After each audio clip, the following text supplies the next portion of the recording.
Hello everyone. Student BSc final का अपना जो क्वांटम का टॉपिक चल रहा था वो चल रहा था हाइजेनबर्ग का अनिश्चितता सिद्धांत, अनसर्टेनिटी रिलेशन। उसके अंदर अपन इसके एप्लीकेशन पढ़ रहे थे और वहाँ पे अपन एक एप्लीकेशन पढ़ चुके थे, एक अनुप्रयोग पढ़ चुके थे अनिश्चितता सिद्धांत का, जो क्या था, इलेक्ट्रॉन का नाभिक में अनास्तित्व। इसको अपन पढ़ चुके हैं। आज अपन नेक्स्ट जो एप्लीकेशन है उसको देखते हैं। जो नेक्स्ट एप्लीकेशन आपका है हाइजेनबर्ग का अनिश्चितता सिद्धांत, वो है सरल आवर्ती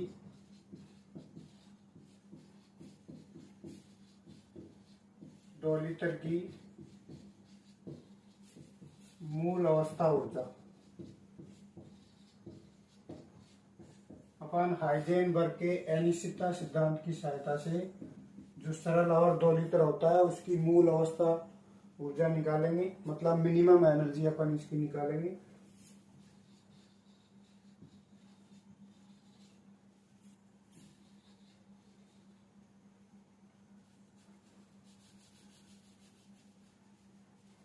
ground state energy of simple harmonic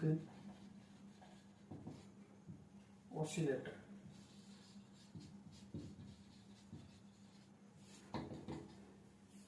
ये है आपके पास। आज अपन नेक्स्ट एप्लीकेशन, इसके अंदर आपको जो सरल और दोलित्र होता है, ये सरल और दोलित्र है इस टाइप का। यदि किसी रस्सी से किसी पिंड को लटका दे तो वो क्या करता है, सरल आवर्त गति करता है। मान लेते हैं ये दोलित्र एक्स डायरेक्शन में गति कर रहा है, तो जो उसकी एनर्जी होती है सरल और दोलित्र की, ये आपके पास होती है E is equal to kinetic energy plus potential energy. क्योंकि एक्स डायरेक्शन में इसकी मोशन मान रहे हैं तो एक्स डायरेक्शन में काइनेटिक एनर्जी हो जाएगी px² और इसकी जो पोटेंशियल एनर्जी स्थितिज ऊर्जा होती है वो होती है 1/2 kx²। ये आपके पास किसी सरल और दोलित्र की कुल ऊर्जा होती है, जहां पे जो k होता है वो होता है m⍵²। आपको क्या पूछ रहा है कि जो सरल और दोलित्र है उसकी मूल अवस्था ऊर्जा निकालिए। किसकी सहायता से? अनिश्चितता सिद्धांत की सहायता से। क्योंकि अपन किसका एप्लीकेशन पढ़ रहे हैं, किसका अनुप्रयोग? हाइजेनबर्ग का अनिश्चितता सिद्धांत का। तो मूल अवस्था ऊर्जा का मतलब है इसकी मिनिमम एनर्जी निकालनी है। जो आपको एनर्जी दे रखा है इसका मिनिमम मान निकालना है, उसको अपन क्या बोलेंगे? मूल अवस्था ऊर्जा बोलेंगे। और इसको अपन हाइजेनबर्ग की अनिश्चितता सिद्धांत से निकालेंगे। यहां से यदि अपन ये मान ले, यदि दोलित्र के संवेग तथा स्थिति में अनिश्चितताएं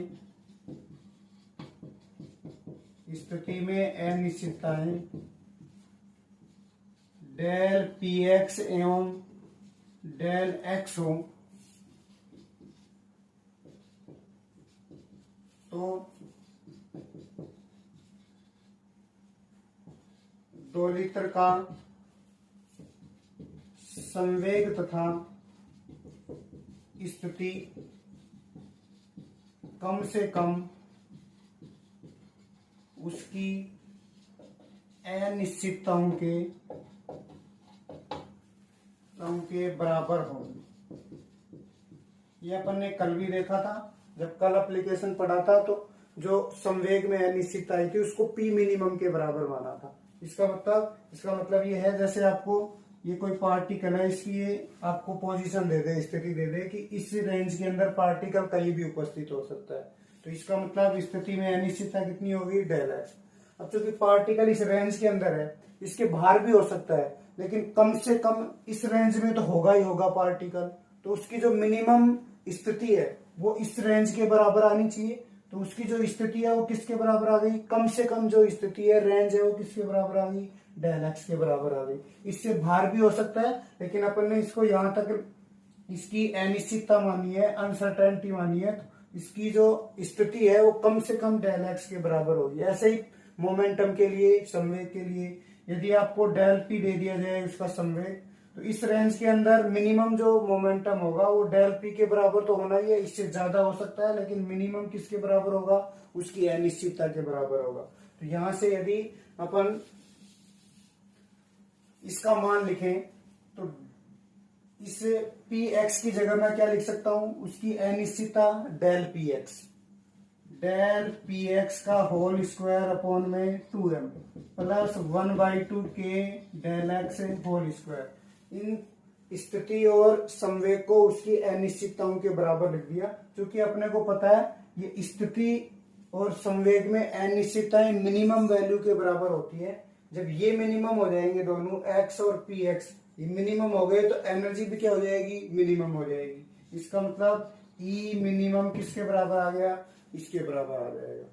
दोबारा समझ लो, ये आपके पास टोटल एनर्जी है सरल और 2 लीटर की। यदि 2 लीटर की संवेग और स्थिति में अनिश्चित है del P x del x माना जाए, तो उसका जो संवेग है और स्थिति है वो कम से कम उसकी अनिश्चितताओं के बराबर होगा। कम से कम उसकी अनिश्चितताओं के बराबर है, तो मैंने यहाँ पे अनिश्चितताओं वाली वैल्यू रख दी। क्योंकि ये मिनिमम वैल्यू होती है तो यहाँ पे एनर्जी भी क्या हो जाएगी, मिनिमम हो जाएगी। इसका मतलब आपको ये वैल्यू निकालनी है। ई मिनिमम ही पूछ रहा है, तो आपको डेल पी एक्स और डेल एक्स का मान यदि अपन निकाल लें और इसमें वैल्यू पुट कर दें तो आपके पास क्या जाएगा, ई मिनिमम का मान आ जाएगा। इस डेल पी एक्स और डेल एक्स का मान अपन हाइजेनबर्ग का अनिश्चितता सिद्धांत से निकालेंगे। अपन जानते हैं, कल अपन ने पढ़ा था रिलेशन फ्रॉम अनसर्टेनिटी रिलेशन क्या था, del P x dot del x greater than h cut by 2 था। इसको यूज ले लो। यहां से अपन इसका मान निकाल लेते हैं, किसी एक का मान निकाल लेते हैं। यदि अपन यहां से डेल पी एक्स का मान निकालें तो कितना आएगा, एच कट बाई 2 अपॉन में कितना आ जाएगा, डेल एक्स। इस डेल एक्स से इधर डिवाइड कर दिया, इसको इक्वेशन 2 दे दो, इसको 3 दे दो। पुटिंग द वैल्यू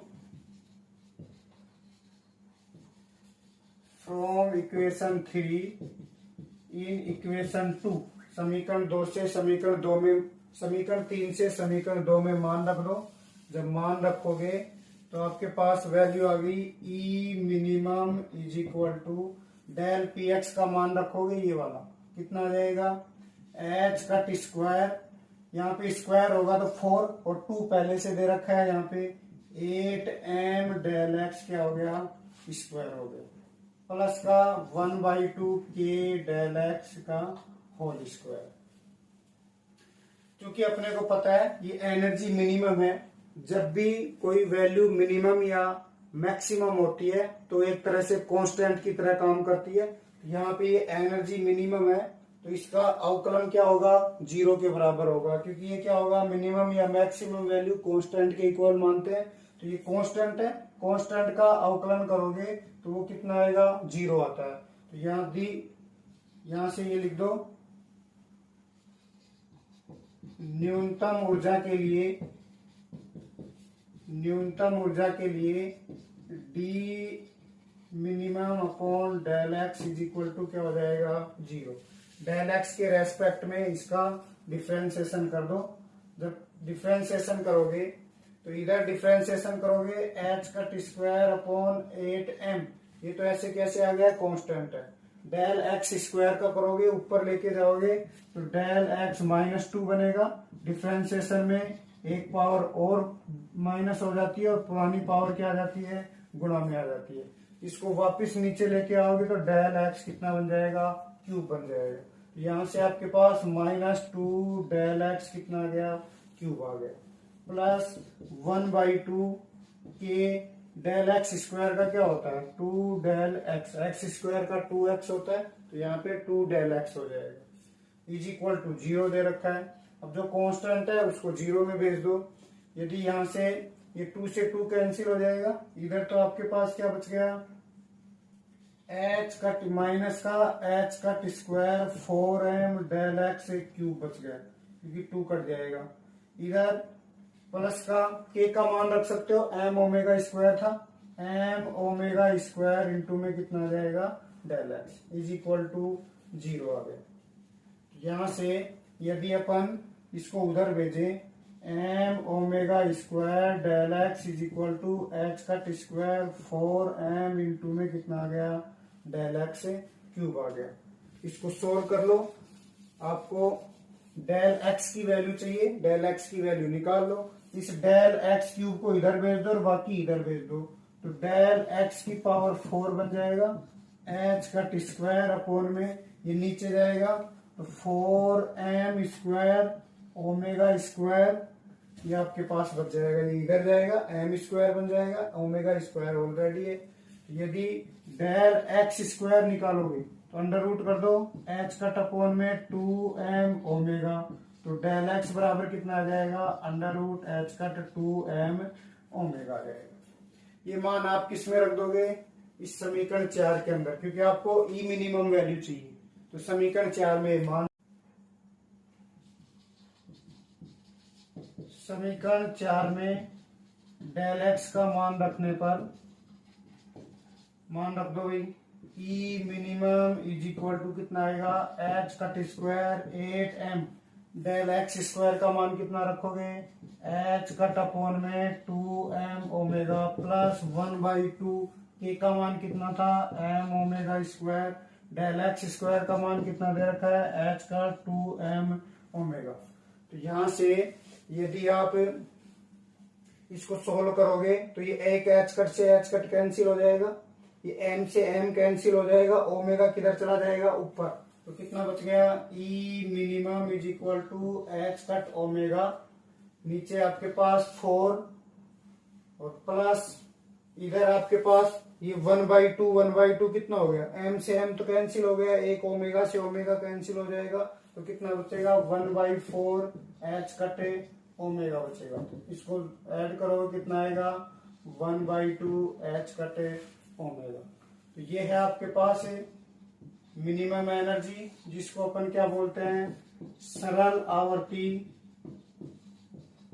दोलित्र की मूल अवस्था ऊर्जा बोलते हैं, मूल अवस्था ऊर्जा। ये था आपके पास सरल और दोलित्र की मूल अवस्था ऊर्जा हाइजेनबर्ग के अनसर्टेनिटी रिलेशन से निकालना। सबसे पहले टोटल एनर्जी लिख दो। टोटल एनर्जी में जब x और px का मान अनिश्चितताओं के बराबर रखोगे तो वो मिनिमम वैल्यू आ जाएगी। मिनिमम वैल्यू का हाइजेनबर्ग के अनिश्चितता सिद्धांत से डेल px का मान निकाल लो। डेल px का मान रखोगे तो वहां पे ई मिनिमम आएगा, क्योंकि ई मिनिमम एक कांस्टेंट वैल्यू है, उसका अवकलन करोगे तो वहां से डेल एक्स का मान निकल के आ जाएगा। डेल एक्स का मान वापिस इस इक्वेशन में रखोगे तो आपके पास क्या आ जाएगी, मिनिमम एनर्जी आ जाएगी। नेक्स्ट जो एप्लीकेशन है वो नेक्स्ट लेक्चर में अंदर पढ़ेंगे। नेक्स्ट जो एप्लीकेशन है वो हाइड्रोजन परमाणु की मूल अवस्था ऊर्जा है। ये सरल और दोलित्र की मूल अवस्था थी, वहां पे हाइड्रोजन परमाणु की मूल अवस्था निकालेंगे। वो सेम प्रोसेस इसकी तरह, केवल आपको हाइड्रोजन परमाणु की टोटल एनर्जी पता होना चाहिए। जैसे यहाँ पे अपन ने सरल और दोलित्र की टोटल एनर्जी लिखी थी।